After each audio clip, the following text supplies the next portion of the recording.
Okay, so it's time for me to give my thoughts on Tennocon Live 2020. Let's begin. Hey guys, before this video starts, don't forget to like the video and subscribe and click on the notification bell so you don't miss a video. Hello everyone, and welcome to NVvideos. I'm your host, NV, and today we're looking at my thoughts and overall thoughts on Tennocon Live.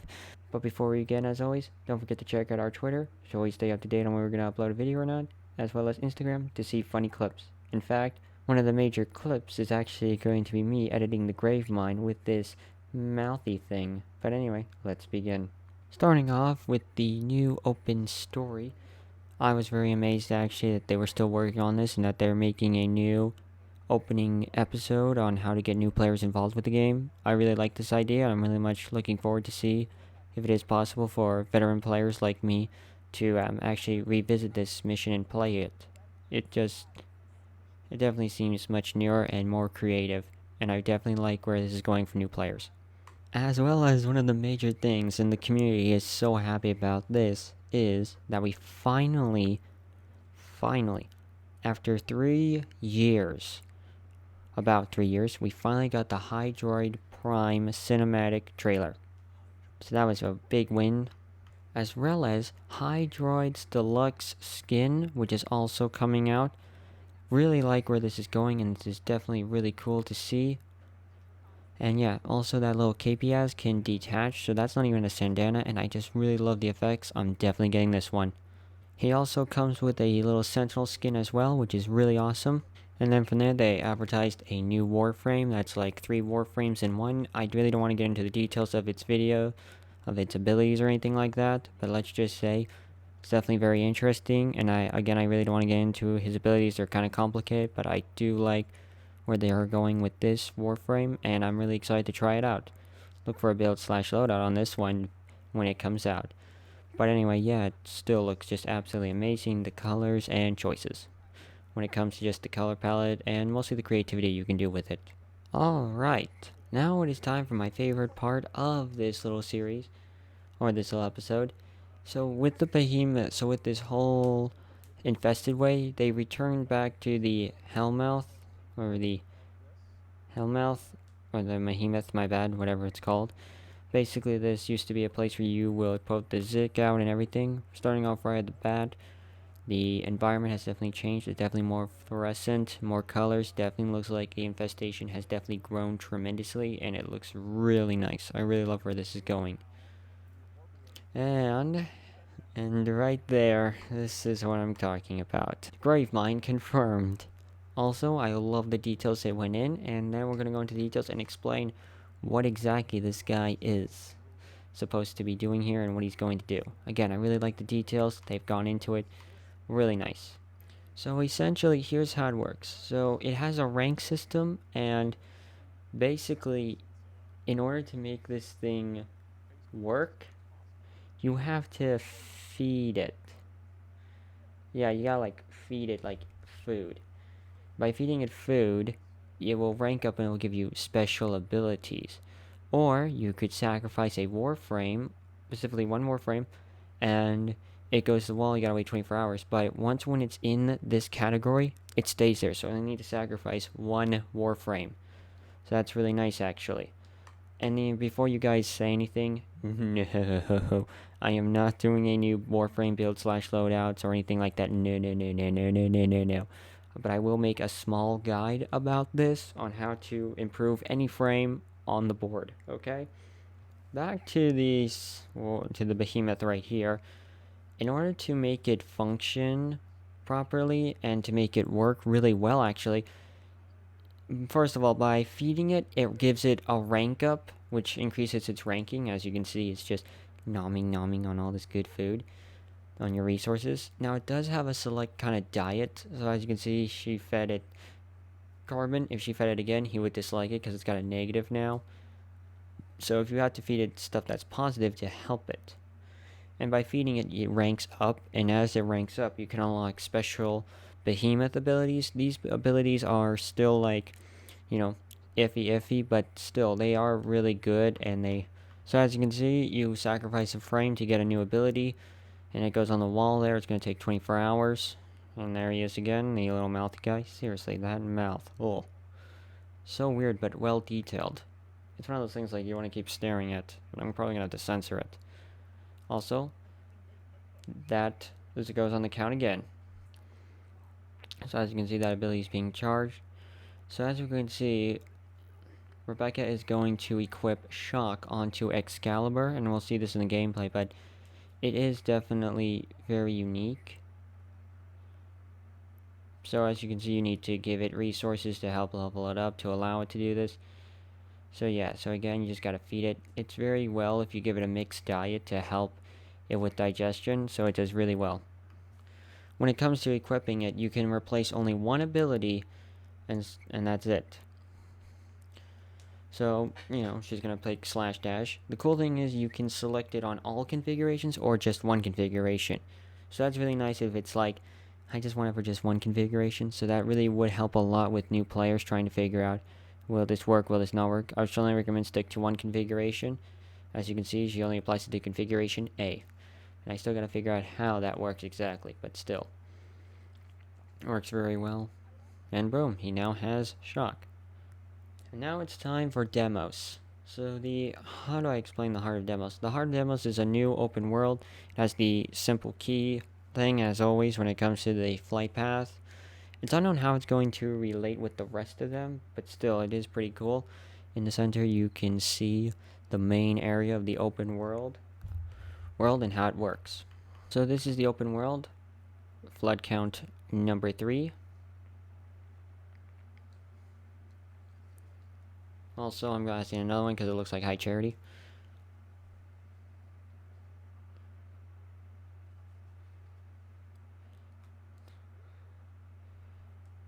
And as you can see, the infestation is really unique. It's very colorful, and I really enjoy how it is. Now, this little guy, I love this.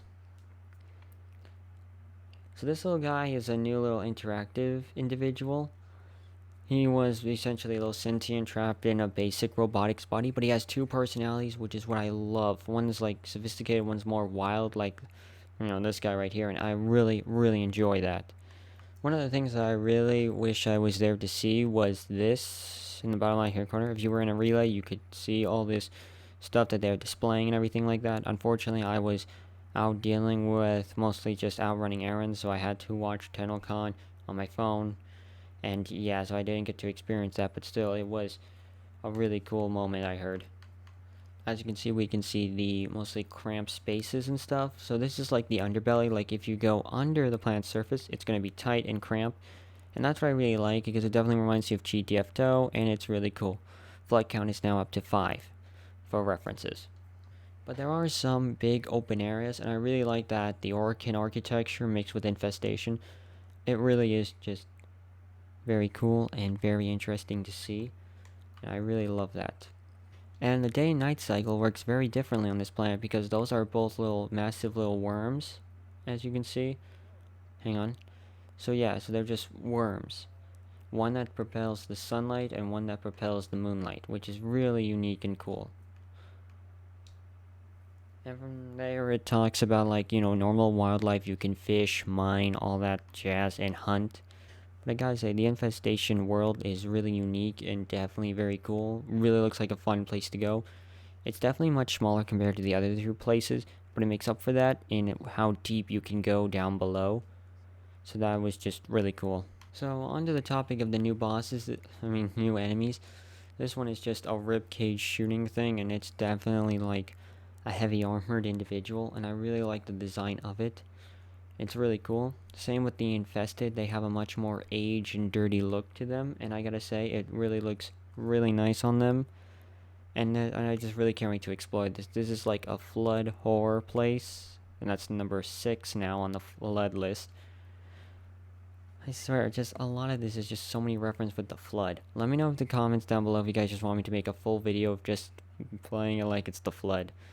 But still, it's just absolutely incredible. The new enemy types, and I really love the new infested forms, what they have, and it's just amazing and incredible. Like, my favorite was actually that one. Like, It's just a very unique in design, and I absolutely love it. I also love that if you shoot the shoulders, they get blasted off. So that's also really nice, and a really good level of detail. One of the things is you can actually ride that flying thing. Unfortunately, I didn't capture that, but my apologies. But still, it is a really cool thing that we can fly animals. And of course, every open, and of course, every single open world isn't an open world without a little hub area we go to. Now, these are ancient little defense units that would protect the place. Unfortunately, these little guys are no longer, identifying anything as friend or foe. Everything is an enemy and a target. I also love that the infestation near this Orkin building is blue. This really makes me kind of curious on how does the infestation affect when it comes to Oregon technology. And I really am curious of to how this all works and how the mystery of this place. It definitely has a lot more mystery compared to the other two. Like Fortuna was just an open world that you just do stuff in, and then Cetus. And then Fortuna was just trying to get people out of debt. Now, this is the heart. This little round thing is called the heart, and it propels void energy into the void, which grants us Tenno powers. I am very confused on how the heck does that even work, because the void is an open space of energy and mass that grants us energy, so how is this, making the void? It's very complicated, and I really want to look into how this works exactly. So yeah, welcome, and this is just really cool. I also love that this guy, if he walks with you, like it's a walk and talk, so that's really cool. I really love that Warframe is always staying with what it has as an old thing, but always adds something new like this. That's what I really love. Now, for this, I have several questions. Apparently, she is called Mother, and she is an Orkin female? But not only that, but she's part of the network of the infestation. I'm just like, what? First of all, how? Second, why? And please note it's not just her, but it's her entire family. Now, to explain this, they are labeled as their family name, but they are from Orkin descent. So they are Orkin, aka humans.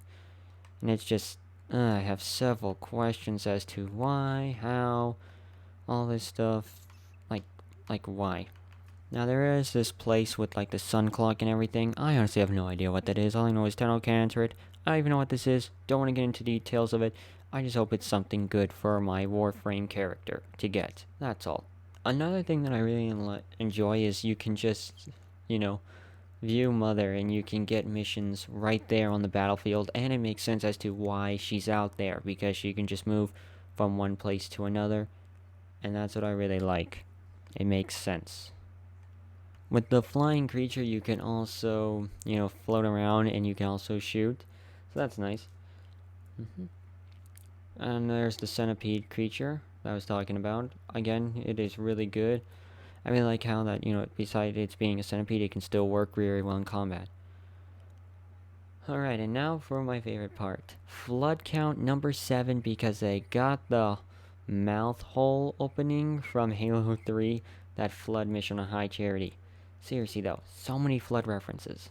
But yeah, this is what I really like, that this really reminds me of GTFO, in which it's just a close quarters combat environment. And I really like that. I really hope that they're going to focus on, close quarters combat. Again, I'm getting a lot of GTF vibes with this, and it's just so good to see that instead of it being completely open, there are walls and stuff, confined spaces, and it's not like a mining area, it's just a closed off area. And I also heard that this whole, these tunnels, they shift every time, so every time you go in, it's going to be slightly different each time you go in, so that's really nice to hear.